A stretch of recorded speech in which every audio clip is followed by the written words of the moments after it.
Bonjour, je suis Corinne Nuette de bossthemath.com. Aujourd'hui, on va voir les deux applications principales de la collinéarité des vecteurs. C'est parti, on y va. Voici la première application. Elle sert à démontrer que trois points sont alignés. On nous dit que trois points A, B et C sont alignés si et seulement si les vecteurs AB et AC sont collinaires. En effet, quand on a deux vecteurs collinaires, cela signifie qu'ils ont la même direction, c'est-à-dire que les droites qui portent ces vecteurs sont parallèles. Mais ici, comme ils ont le point A en commun, les droites qui portent les deux vecteurs sont confondues. Et donc ça nous fait que les trois points sont alignés. La deuxième application va servir à montrer que deux droites sont parallèles. Alors, deux droites AB et CD sont parallèles si et seulement si les vecteurs AB et CD sont collinaires. Alors ça, c'est assez évident puisque quand les vecteurs AB et CD sont collinaires, cela signifie qu'ils ont la même direction et donc qu'ils sont portés par des droites parallèles, tout simplement. On va sur le premier exercice dans lequel on nous donne des points E, F et G avec leurs coordonnées dans un repère du plan. Alors je te propose de les placer dans ce repère. Le point E de coordonnées 6, moins 1, que je place ici. Le point F de coordonnées 2, 1, le voici. Et le point G de coordonnées 8, moins 2, le voici. La question est de montrer que les trois points E, F et G sont alignés. En effet, si je prends ma règle, je vais pouvoir dessiner une droite qui passe par ces trois points. La voici. Alors, il s'agit de le démontrer. Pour cela, pour montrer que trois points sont alignés, je vais démontrer que deux vecteurs parmi ces trois points sont collinaires. Donc, je te propose de calculer les coordonnées du vecteur EF et de calculer les coordonnées du vecteur EG. Pour le vecteur EF, on applique la formule habituelle, xf moins xe, yf moins ye. On remplace par les valeurs, cela nous donne EF de coordonnées xf, c'est-à-dire 2, moins xe qui vaut 6, yf 1, moins ye moins 1, donc 1 moins 1, ça va faire 1 plus 1. Et donc le vecteur EF aura comme coordonnées 2 moins 6, moins 4, 1 plus 1, 2.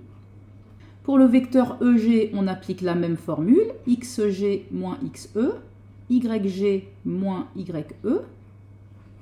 Cela nous donne, en remplaçant par les valeurs xg qui vaut 8, moins xe qui vaut 6, yg qui vaut moins 2, moins ye, moins 1, donc plus 1. Et finalement, le vecteur EG a comme coordonnées 8 moins 6, c'est-à-dire 2, et moins 2 plus 1, moins 1. Maintenant, on observe nos deux vecteurs et on essaie de voir une relation entre leurs coordonnées. Alors, si on regarde tout simplement leurs ordonnées, ici j'ai moins 1 et ici j'ai 2, est-ce que tu es d'accord que si je multiplie moins 1 par moins 2, cela va me donner 2? Si je regarde les abscisses, si je prends 2 et que je le multiplie également par moins 2, cela va me donner moins 4.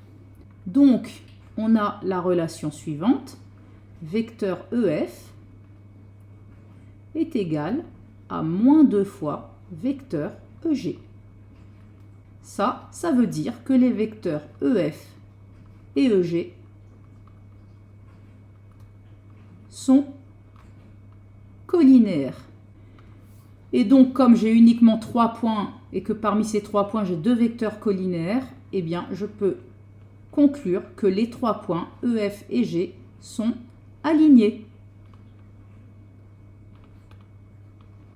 On passe au deuxième exercice dans lequel on nous donne 4 points, I, J, K et L avec leurs coordonnées dans un repère du plan.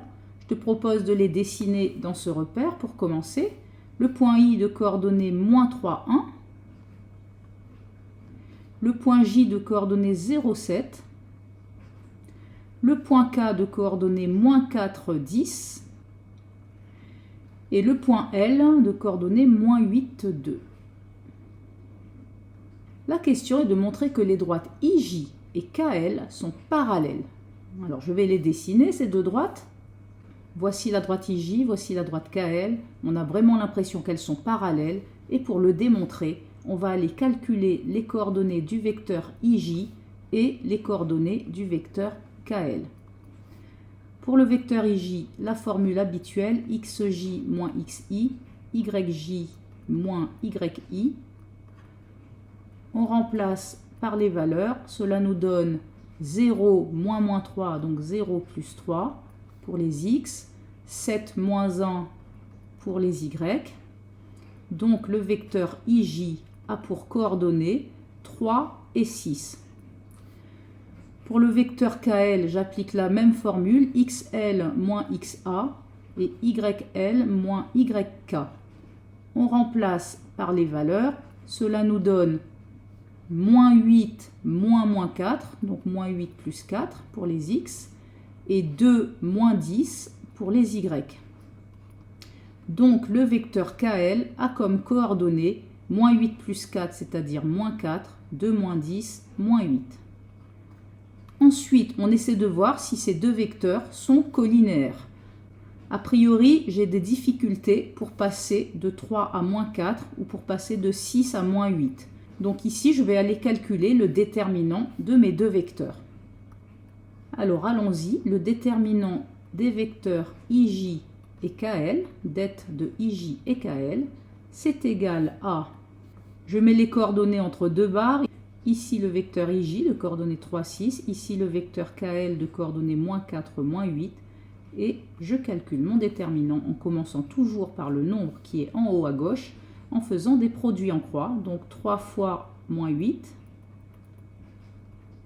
moins 4 fois 6. Alors moins 4, je peux mettre plus 4 fois 6. Cela nous donne 3 fois moins 8, moins 24, plus 4 fois 6, 24, et moins 24 plus 24, c'est égal à 0. Donc ici, j'ai un déterminant qui vaut 0, donc je peux conclure que les vecteurs IJ et KL sont collinaires. Et donc ici, comme j'avais 4 points IJKL et que les vecteurs IJ et KL sont collinaires, je peux conclure que les droites IJ et KL sont parallèles entre elles. Et voilà pour cet exercice. Voilà, tu sais désormais à quoi servent les vecteurs collinaires. Ça sert principalement à démontrer que 3 points sont alignés ou que 2 droites sont parallèles. Je te remercie d'avoir suivi cette vidéo sur bossthemath.com et je te dis à la prochaine vidéo. Bye bye!